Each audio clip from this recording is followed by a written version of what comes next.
এটা আমার বলে কি আমরা এত রাতে স্টেশনের কাছে কি করতে গেলাম।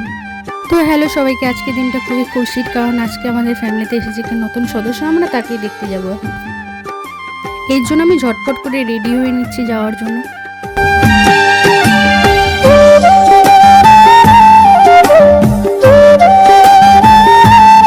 এখানে আমি রেডি হয়ে গেছি। আমরা সবাই খুবই এক্সাইটেড তাকে দেখতে যাওয়ার জন্য। আমরা সবাই মিলে বেরিয়ে পড়েছি তাকে দেখতে যাওয়ার জন্য। এখানে ফাইনালি টোটোতে উঠে গেছি তার কাছে যাওয়ার জন্য। ও যেতে যেতে কার সাথে দেখা হয়ে গেল, বাপ্পার সাথে আমাদের। ফাইনালি আমরা স্টেশনে এসে চলে এসেছি। তো ফাইনালি আমি আমার ভাস থেকে কোলে নিয়ে নিয়েছি। মুখটা কি মিষ্টি হয়েছে, তাই না? তারপর টিফিন করে নিয়ে বেরিয়ে যাবো বাড়ির উদ্দেশ্যে। তো ভিডিওটা কেমন লাগলো, ভালো লাগলে লাইক, কমেন্ট, শেয়ার করে দিও, সাবস্ক্রাইব করে দিও। বাই।